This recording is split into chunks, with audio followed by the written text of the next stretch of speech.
y va. Et donc, on va jardiner effectivement avec toi, Karine, parce que même en hiver, il faut prendre soin de son jardin et de ses arbres. Tout à fait. Arbres fruitiers notamment. Tout à fait. C'est le moment de tailler nos arbres fruitiers et c'est le moment de tailler en général dans le jardin. Alors c'est vrai qu'en plus on a la chance ou la malchance d'avoir un hiver assez doux. Donc c'est vrai que c'est propice à la taille. Donc j'ai essayé de vous expliquer tout ça. Donc déjà, je vais commencer par vous parler dans un premier temps des arbustes qu'on ne taille pas parce que malgré tout, il y a des choses et des plantes qu'on ne peut pas tailler.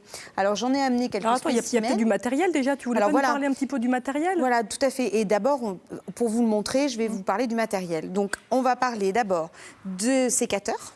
Donc tout simplement. Donc alors ici, je vous ai amené un sécateur chacune, pour qu'on travaille tout à l'heure. Et par contre, je vous ai amené de l'alcool, tout simplement pour désinfecter. Je ne sais pas si vous vous souvenez, j'en avais beaucoup parlé, mais c'est vrai que c'est très important. Et pourquoi? Parce qu'on ne transmet pas les maladies d'un côté et de l'autre des végétaux. Je m'en souviens bien. Voilà, donc ça, on désinfecte. Ensuite, je vous ai amené la petite scie. Alors ça, c'est important. Aussitôt qu'on a des sections un petit peu trop importantes au niveau des arbustes, c'est important d'utiliser ce genre de matériel.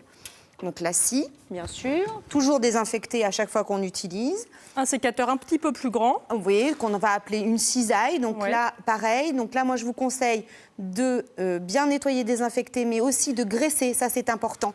Effectivement, il faut bien graisser son matériel avant de pouvoir l'utiliser.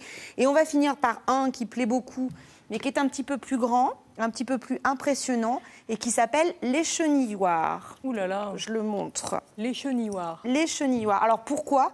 Tout simplement parce que quand on va tailler justement des arbres fruitiers et qu'on ne peut pas, qu'on va pas forcément se mettre avec un escabeau ou qu'on va vouloir attraper des branches relativement hautes, du coup on a ce petit appareil. C'est très très simple. Du coup, quand on va actionner, alors je ne sais pas si on voit bien en haut, je vais le baisser un petit peu, voilà, pour bien le montrer. Voilà. Du coup, là, quand je l'actionne, vous avez vu, ça fait comme un petit sécateur en bout. Et du coup, avec la corde que j'ai là, du coup, je vais pouvoir couper. Alors là, moi, j'ai un manche supplémentaire pour monter encore plus haut, mais du coup, du sol, sans monter sur un escabeau ou une échelle, ce qui est très dangereux parce qu'il y a énormément d'accidents avec les échelles et avec les escabeaux au niveau des tailles d'arbres fruitiers, justement. Et ben, du coup, on peut utiliser ce genre d'appareil, c'est très pratique. Et même une femme peut l'utiliser, je précise. J'espère bien. Voilà, c'est très important. Donc, effectivement, tout ce matériel à utiliser avec parcimonie. Donc, je voulais commencer par les arbustes qu'on ne taille pas, parce que c'est vrai que souvent, les gens se posent la question. Alors, c'est tout simple, il y a une règle. On sait qu'il y a des arbustes à floraison printanière, comme le forsythia ici. Alors, effectivement, on va le regarder de plus près. Alors, lui, il est en train de monter à fleurs, donc là, je le montre ici. Il y a des petits bourgeons. Là, on voit que tous ces petits bourgeons, ce ne sont pas seulement des feuilles, mais c'est d'abord des fleurs. Donc, effectivement, tous nos arbustes à floraison printanière ne sont pas à tailler maintenant. Alors, ça va concerner le forsythia, mais ça va concerner les lilas, ça va concerner aussi les camélias, les rhododendrons, toutes ces plantes à fleurs qui vont fleurir maintenant, effectivement, ou le seringa qui va être dans les premiers à fleurir, on ne les taille pas maintenant. On n'a pas un problème avec les températures hyper douces là, de l'hiver, avec des bourgeons un peu précoces. Il faut faire un petit peu attention parce qu'effectivement, si vous rabattez trop, alors ce n'est pas le cas pour ces plantes-là, mais pour les fruitiers ou même pour les tailles de haies où on peut intervenir, je pense aux arbustes type laurier, etc., ne taillez pas trop court parce que si des fois on a un froid très tardif, il est possible que les embouts que l'on ait taillés gèlent. Donc ne taillez pas trop court. D'accord ? C'est vraiment le conseil quand il fait très doux. Alors, on va parler des arbres fruitiers.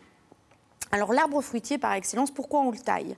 On le taille parce qu'on s'est rendu compte que si on ne le taillait pas, on ne pouvait pas attraper les fruits qui se retrouvaient tout à fait en haut. Donc, effectivement, c'est important de pouvoir les tailler. Donc, on va effectivement les tailler avec des scies, on va pouvoir les tailler avec des sécateurs, en fonction des tailles que l'on va y avoir sur la section, en fait, de l'arbre. Quand on va les tailler, ça sert aussi à éclaircir les branches du milieu. C'est-à-dire qu'effectivement, on va tailler pour que notre arbre soit éclairci et que tous les fruits bénéficient du soleil et de la lumière pour pouvoir mûrir. Ouais. C'est indispensable. Alors c'est vrai qu'il faut vraiment, moi je prends toujours l'exemple de la main, il faut que notre arbre ait vraiment la forme d'une coupelle, d'une main, c'est-à-dire avec le tronc principal et que la main qui va représenter et faire effectivement la forme de toutes les branches qui vont partir vers le haut. Vont vers le haut et pas vers le bas. Et pas vers le bas. D'accord. Alors, je vous ai montré là, donc là, un poirier qui est avant d'être taillé, donc juste avec effectivement toutes les petites branches que j'ai pu enlever après, et voilà la taille après. Là il est bien éclairci. C'est toi qui l'as éclairci, là ? Oui, tout à fait. Donc, avant, joli travail, voilà, Karine. donc on l'a bien taillé. Effectivement, je l'ai vraiment formé pour qu'il ait cette forme un petit peu ronde, avec toutes ces tiges qui montent vers le haut. Et j'ai préservé, alors c'est là où c'est intéressant, les bourgeons fleurs par rapport aux bourgeons feuilles. Alors je vous comment ai les amené reconnaître ? Une petite branche de poirier. Donc là, voici une branche de prunier, pardon, celui-là. Donc, je voulais vous montrer les bourgeons à feuilles. En général, se situent sur les tiges de l'année. Donc, voilà une tige de l'année. On le voit, hein, elle n'est pas tout à fait de la même couleur. Elle est un peu plus foncée. Oui. D'accord. D'accord. Et là, on a un bourgeon feuille. Alors, je ne sais pas si vous le voyez, il est très pointu. Oui. Il est pointu, vraiment. Il a une forme très longiligne. Oui. Et là, sur cette branche, on voit ici, alors il faudrait effectivement... Là, voilà, c'est un bourgeon, on le voit bien. Et fleur. là, c'est un bourgeon fleur. Ouais.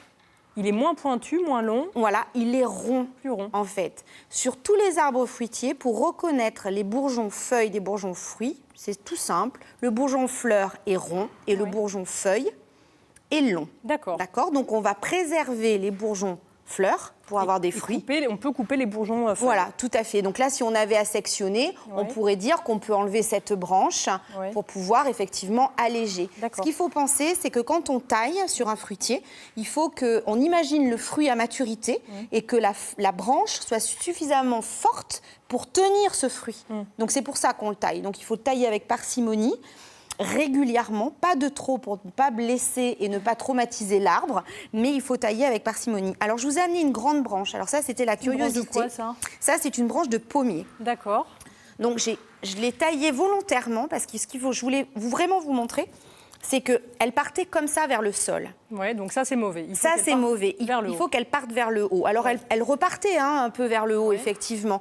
Mais elle déséquilibrait l'arbre. Et du coup, l'arbre penchait. Et il faut imaginer que là, on a effectivement aux extrémités énormément de bourgeons fleurs, donc éventuellement des pommes en quantité. Qui vont alourdir, effectivement. Qui vont alourdir. Et c'est comme ça qu'on comprend qu'il faut absolument garder une forme de coupelle. D'accord.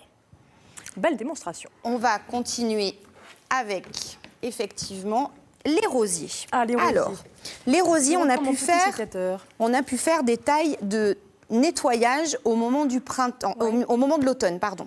Et là, maintenant, on va pouvoir commencer à un petit peu les rabattre et les nettoyer ou les rabattre un petit peu si on ne l'a pas fait à l'automne. Alors, on va utiliser un sécateur qu'on aura désinfecté. Oui. Du coup, la première chose à regarder sur un rosier, c'est comme sur les autres arbustes, on regarde s'il y a des branches mortes.